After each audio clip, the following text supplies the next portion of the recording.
Humanities and Social Sciences here in Cambridge, and it's my very great pleasure to welcome you to a conversation event marking India at 75, sponsored by the school and hosted here at Corpus Christi College.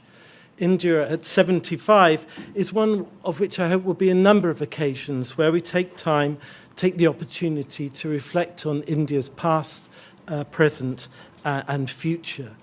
And with this in mind, it's my very great honor to welcome our distinguished guest, Mr. Rahul Gandhi.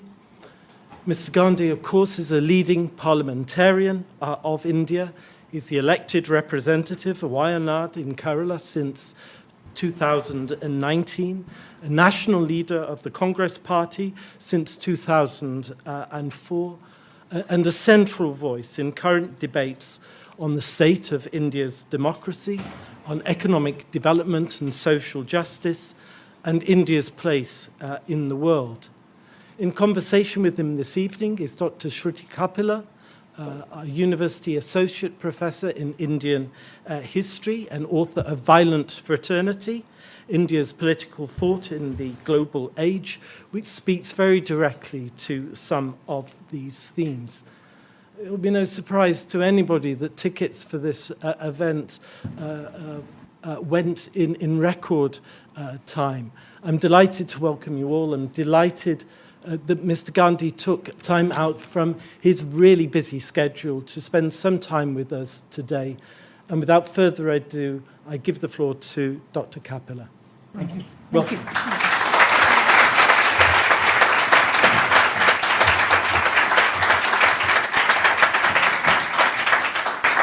Well, thank you, Tim, and a very warm welcome. It's a total pleasure and joy to welcome Mr. Rahul Gandhi to Cambridge, to his own old home, but also my home here, away from home in India.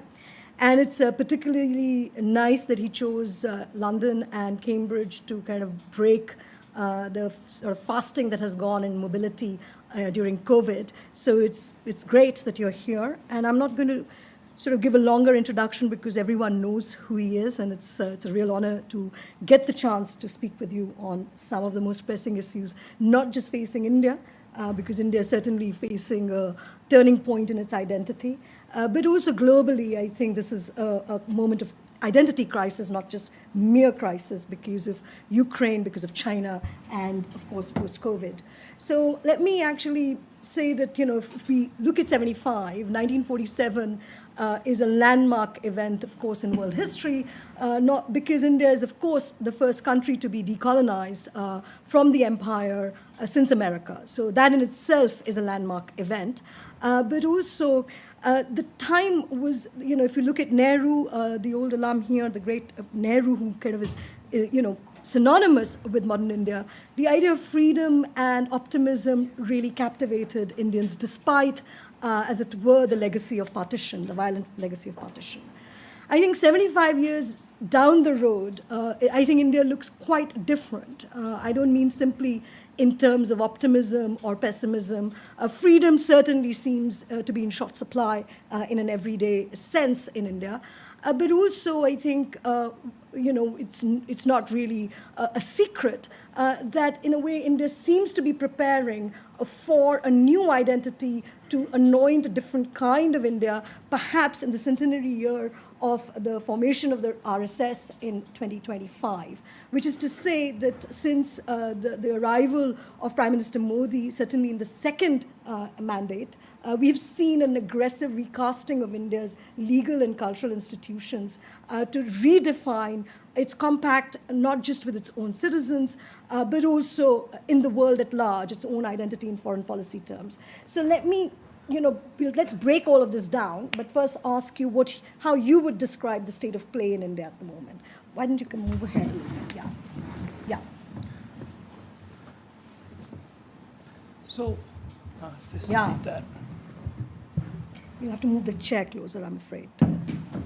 Thank you.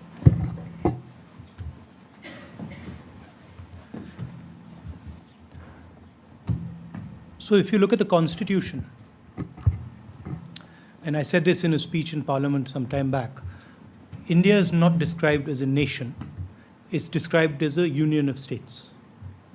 The exact line is India, that is Bharat, is a union of states. And the implication of that is that there is a ongoing negotiation between this union of states, right? So in the Congress party, we view India as a negotiation between its people. The RSS views India as a geographical entity. So that's the big difference. So for us, India comes alive when India speaks, and India dies when India goes silent. Okay? And what I see is going on is a systematic attack on the institutions that allow India to speak. Right? Parliament, the election system, the democratic system, the basic structure of democracy is being captured by one organization. And as the conversation is being stamped out, the deep state is entering those spaces and redefining the way that conversation is held. And you can see the impact of this in different parts of the country. You can see this in the type of policies that are being implemented as well. So, for example, if you look at the way GST was implemented, instead of having a detailed negotiation with the states, That's a national taxation program. right? The GST is the tax. Instead of having a long conversation, detailed conversation with the states, it's just decided that on so and so date at midnight we're going to do GST, right? So it is, what I see as the big problem is the stamping out of the voice of 1 billion plus people. And that, I am absolutely convinced, is going to have repercussions. Okay, so I'm considered to be a tough supervisor, so I'm not going to let you go off so easily on that one, because some people would say that actually Modi is very popular. This has a huge amount of social mandate in India, and that the victory of Modi, in several regional elections, okay, some setbacks here or there, that actually this is popularly mandated, that perhaps Indians have changed, not so much the idea of India. A democratic contest depends on certain structures. It depends on a election system that is free. It depends on a judiciary that is completely independent. It depends on a press that is fair, and very importantly, it depends on the type of money that different political formations have. Right? So, if we are fighting an electoral contest, and we are fighting the institutional structure of India, right? We have taken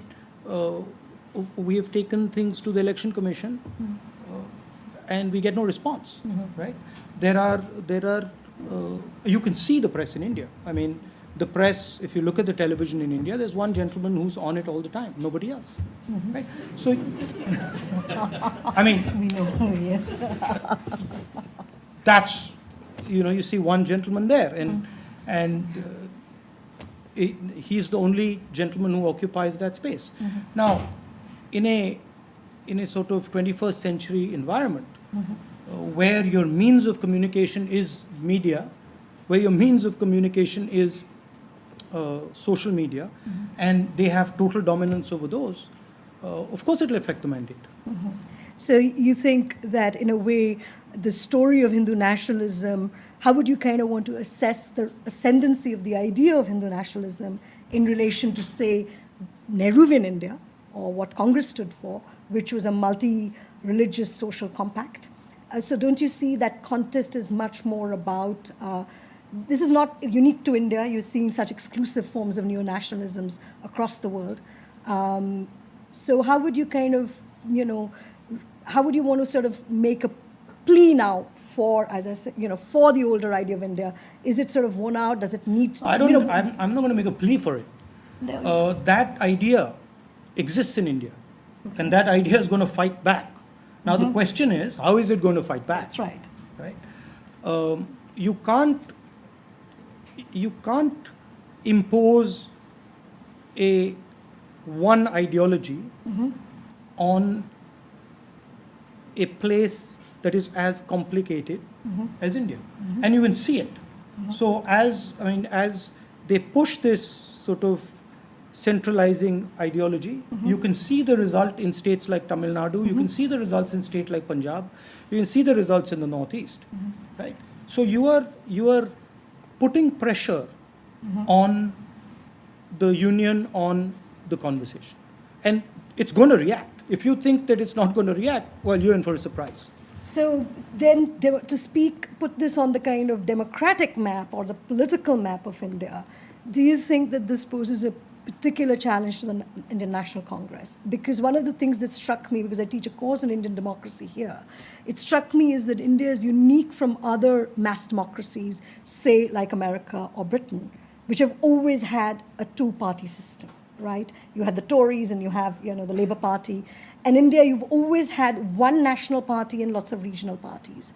And that was the story for the Congress. And now do you think it's a change of hands or something else is going on? That's, I think, the wrong characterization, Okay. if I might say so. No. Go ahead. Because if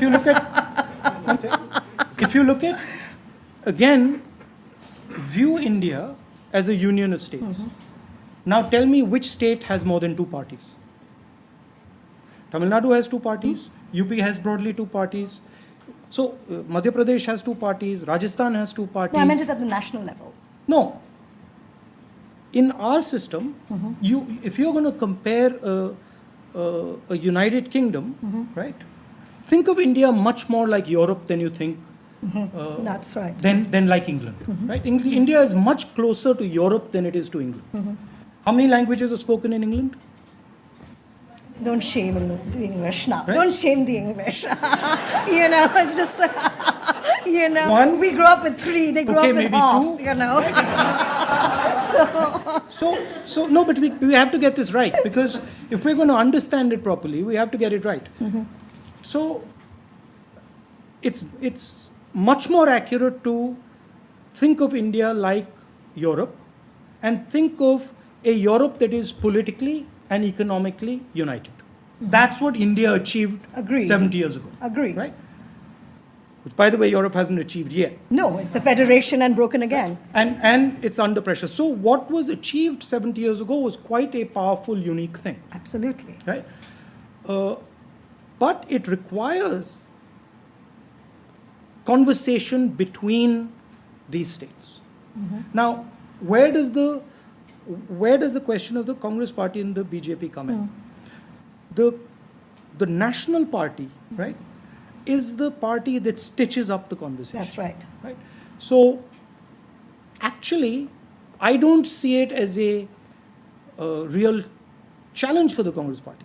I see it as a huge opportunity for the Congress Party if the Congress Party reacts to it properly. Right? And all political formations go through transitions. Right? If you look at the record of the Congress Party, everybody gets excited that we are now not in power for 7 years, we're in power for 70 years. Right?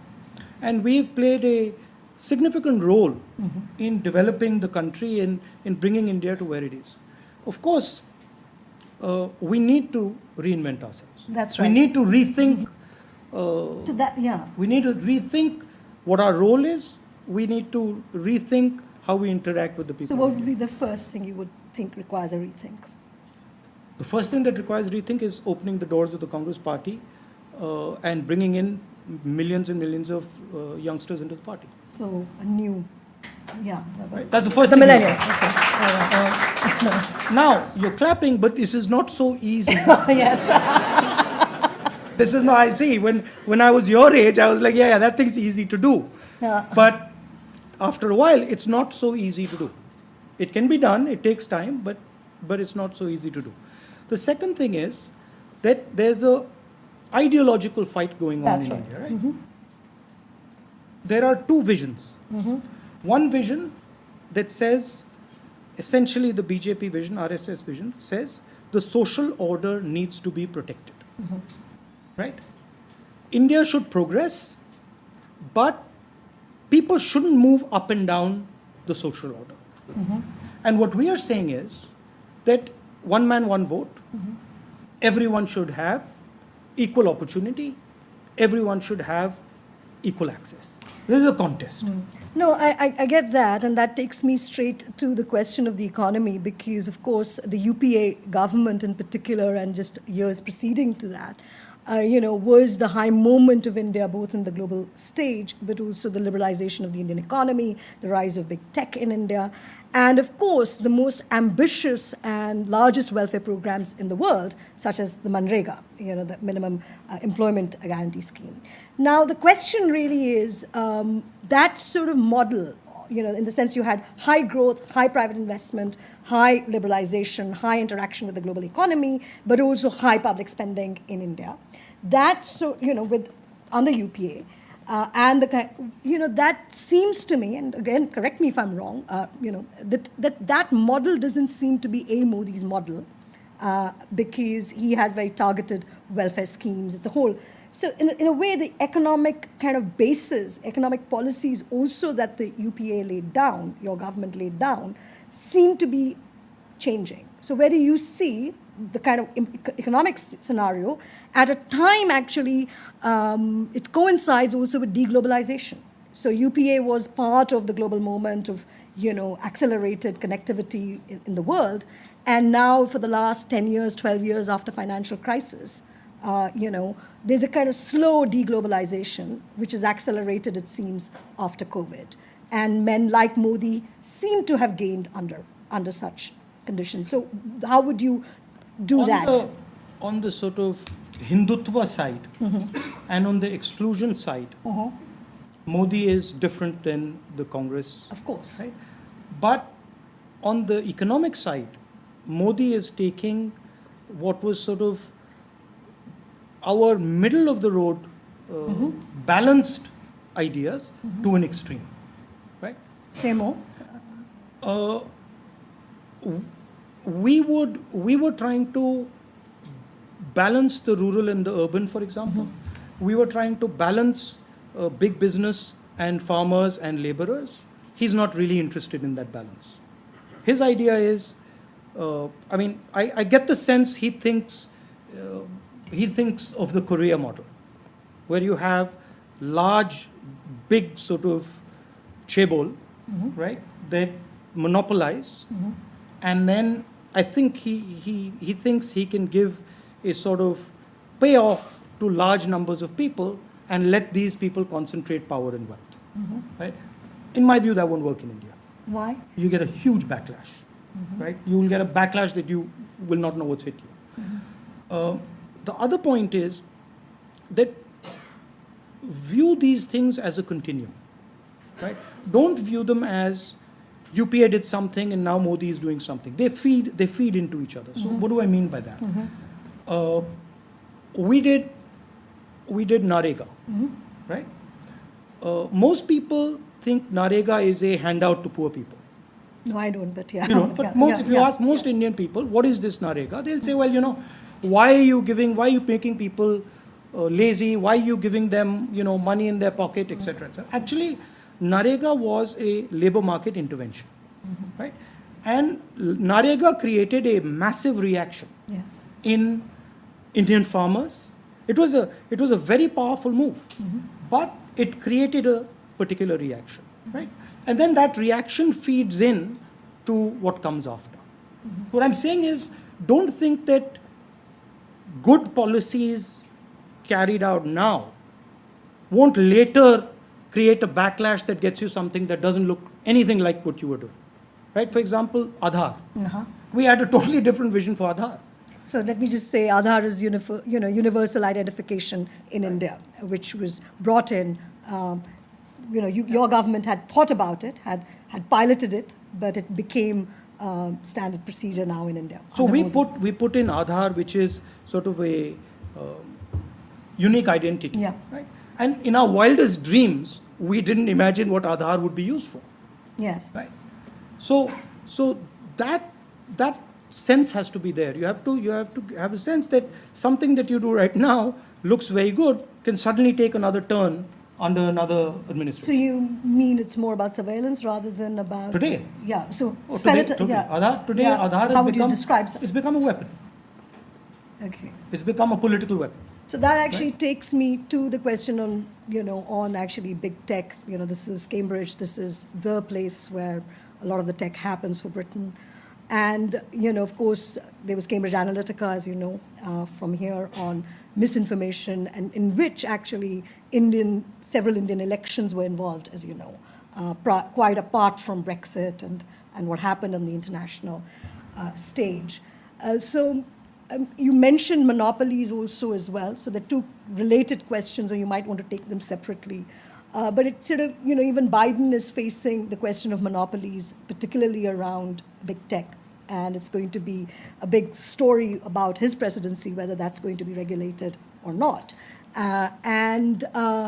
So there's the problem of kind of information around elections, campaigning around, say, Facebook and WhatsApp and other big tech.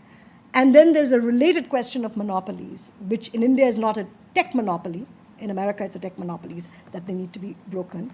How do you sort of see the new architecture of this kind of digital economy? Why do you say it's not a tech monopoly in India? No, I mean, there's other ones too, like Adani. Right. I mean, it's a multiple. It's not simply tech monopolies. It's a kind of, as you know, that from airports to, you were saying the other day, what I'm trying to say is that it seems to me that the world of deglobalization is leading to the rise of monopolies, both in America and India, for instance.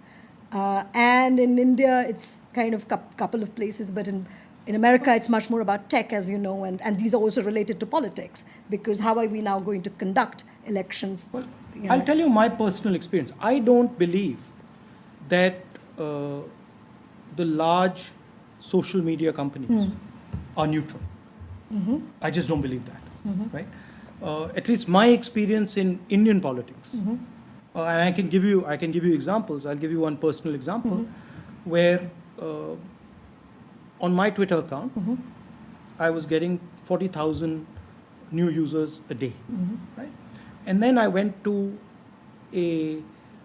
a girl was raped in Delhi, a Dalit girl, and I went there and I did a protest. And magically, my Twitter users went to zero. They went from 40,000 a day to zero. Right? And we wrote to Twitter and said, what's going on? Like, please explain this to us. No answer. They said, we don't have the data. We don't understand this. We are checking. 3 months later, we decided to get in touch with the Wall Street Journal. And we told the Wall Street Journal this. And a day before the Wall Street Journal article was coming out, it went back to 40,000. Yeah, that's interesting. That's my experience. Right? Now, it's the same with WhatsApp. I don't believe that these are neutral platforms. Yeah. Right? So what is to be done about them? For example, the head of Facebook has never met an Indian opposition leader. Yes. Right? He comes, he meets the Prime Minister, goes home. I think the CEO of Facebook was a BJP person. In Delhi, yes. In Delhi. Yeah. That's right, so why are we imagining that this thing is a neutral entity? It's not. No, I'm not. I'm not saying that. So, I'm not saying that to you. But so the tech monopoly. If you look at the way Indian elections are being fought, they're essentially being fought on these platforms. Yeah, that's right. They're being fought on WhatsApp. They're being fought not so much on Twitter, but on WhatsApp, on Facebook, on TikTok. Google. But TikTok's gone. Gone. Yes, I know. They were very important the last time. No, but this is very important. But this is very important, right? Yeah. TikTok's gone. Yes. Why is TikTok gone? Right? So, the first level of monopoly is the media monopoly. I think what someone said, 140, 160 media entities owned by one person. Yes. Right. So you have a media monopoly, and then you have multiple monopolies, business monopolies that provide finance to the BJP. Right. So that's what we're facing. So how would you maneuver this? This is so kind of hegemonic and so all-encompassing in this description. The only way to face it is by going directly to the people, which is what the Congress Party did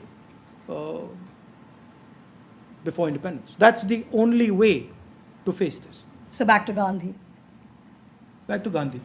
Social movement, protest movement, massive. Yeah, and there's massive a lot of appetite for that. There's a lot of atmosphere for that, and the Congress Party needs to redesign itself to absorb that energy and use that energy to create a new vision for the country.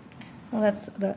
Okay, so I'm going to move you on a little bit and move you to the international scene, because a lot of people were we talked a little bit about America, a little bit about tech companies, but we haven't really said anything about China. And China really is this big story for India. And I think that hasn't really been appreciated in the international press at all. I mean, I've been on several panels, and people are kind of always asking me fundamental questions as to why, for instance, India takes positions that it does currently. But we'll talk about Ukraine in a second. But there isn't enough appreciation of the Indo-Chinese issue at the moment. So tell me what you think about China as a rising global power, and in relation to particularly its neighborhood and India. So I think there are two competing visions now on the planet, right? One is the Western, India's a part of it, which is a maritime vision, and the other is a terrestrial vision, the Belt and Road, and a terrestrial planet, where most of trade moves from China through the old Silk Road to Europe, and China dominates that trade. Right? That's the clash, and that's what China is building, and what China is offering to the countries around it is the idea of prosperity. So China is saying, allow us to build your infrastructure, allow us to put in the communications backbone, allow us to put in 5G, allow us to put in all that stuff. We'll give you the money, you build your infrastructure, and then we will have prosperity together. That's what they're offering. And? Right? And it's a very powerful thing to offer, but it's not in our interest. It's not in India's interest that China expands out like this. Why? Because we're on the way to Europe, or just because we're physically there, or is it a rivalry, a civilizational rivalry? I don't see it as a civilization rivalry, but it'll have severe consequences for India. It'll have serious consequences for India. In terms of Chinese expansionism. So why do you think the international world is not fully aware? The story is always told in terms of America and China, and which is why people because that's really those are the two poles, right? So America defends and defends one vision, and China is placing another vision on the table. Now, where I have a problem is when the West speaks about China and when the United States speaks about China, they always talk about stopping China's rise. So they have a sense that you have to stop this thing. Well, that's fine. But my question is, what alternative are you giving? Right? If China's promising prosperity, you can't say to India that, look, we will have a defense pact and we will fight with China without the prosperity part of it. Right? And so the Indian trade has to continue. Well, so to me, the real question is, if there is an alternative vision, that vision needs to actually create prosperity. It needs to create wealth. Right? But Sri Lanka and the Chinese story hasn't really worked out, or would you say it is? Of course, the Sri Lanka has gone very wrong. The Chinese have put in a huge amount of money. Huge amount of that money is being stolen, and it didn't pan out. But the idea the Chinese are proposing is prosperity. China, they've given $100 billion to Pakistan. Yeah, that's right. Yeah. And so they have a very clear vision about what they are trying to do. And it's a powerful idea. It's not that it doesn't have a basis. But from our perspective, I think we need to have an idea that provides prosperity. Of course, there is a defense angle to it, but there has to be an economic angle to it.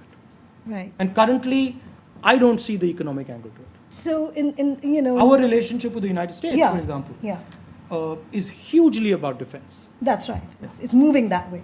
Clearly. More and more. More and more. I mean, when we talk to the Americans and the Americans talk to us, we talk about defense. Yeah. We don't talk about, okay, how do we jointly create prosperity and create a democratic model that can make people rich? And does that worry you? What do you mean? Yeah, it does. Yeah. Okay. So so onto Ukraine and then I'll come to a final question before I open it, which is that the whole story of Ukraine, when India kind of, as it were, refused to take a position, spooked certainly the international media and strategic circles here. Because precisely for the reasons you have just mentioned, that in the last 10 to 15 years, India has been seen to be going closer to the US, and then for not actually signing on to the UN story, the UN amendment, well, not amendment, the UN move. It was seen, well, what is India up to? And the word that was used in India was that, well, India doesn't really want this bipolarity. It's going to have a multipolar world. How do you read this? Is this a continuation of Nehru's idea of non-alignment, which has been resurrected in certain kind of perverse ways again, or is it? No, I don't think the government believes in Nehru's idea of non-alignment, but I think the government understood its constraints, and it understood clearly what the constraints were, and I don't think they had much of a choice, myself, right? But I think it's better to have a foreign policy that is strategically thought out, instead of a foreign policy where you take one decision with one event and then suddenly another decision with another event, right? And I also don't think it's about being, with America or against America. That's right. I think it's more nuanced than that. I think India is a big country, and India has multiple relationships, and India has to deal with the complexity of its own reality. Okay.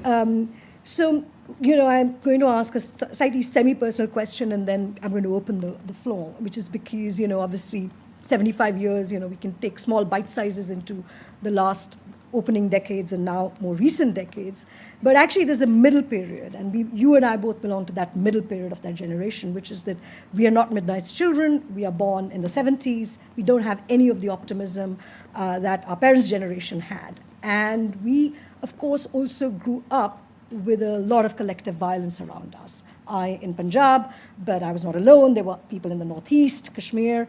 But also, soon after that, you had the Hindu-Muslim story flaring up with the Babri Masjid mobilization and caste violence as well. So violence, has been a kind of big feature of people of our generation. And in your case, it's all too personal. So, we've just had a recent anniversary of your father's assassination this weekend. So my question really is about actually a kind of Gandhian question about violence and how to live with it. And in your case, it's also personal.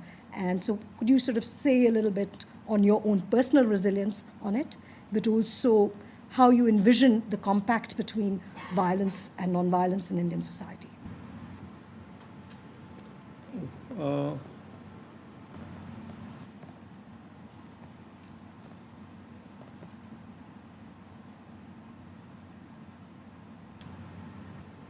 I think, the word that comes to mind is forgiveness, right? It's not precisely the most accurate. It's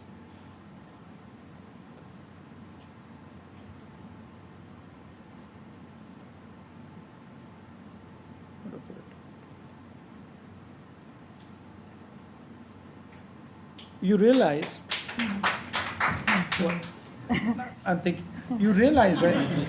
No, because you've I didn't mean to stump you, but it's No, you a haven't very stumped me. obvious. It's a very No, you obvious haven't- question. You haven't stumped me. But no one's asked you. I'm surprised. No, they've asked. Have they? I've not. Then why don't you have the? Because why don't I know I'm the trying answer? to go deeper in the answer. Okay, let's do this. So,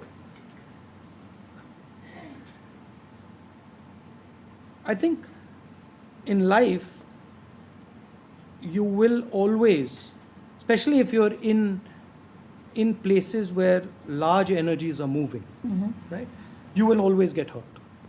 It's not, if you do what I do, you will get hurt. It's not a possibility, it's a certainty, right? Because it's like swimming in a ocean with big waves, right? You are going to go under. It's not that you're not, right? So then, when you go under, you learn how to react properly. So when you So loss is productive. Loss the versus- single biggest learning experience of my life was my father's death. There is no bigger experience than that. Right?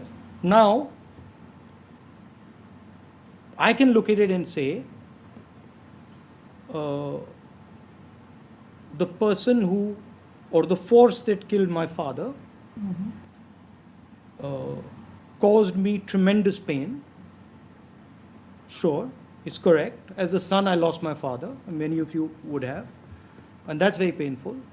But then I can't get away from the fact that that same event also made me learn things that I would have never ever learned otherwise. Right? So,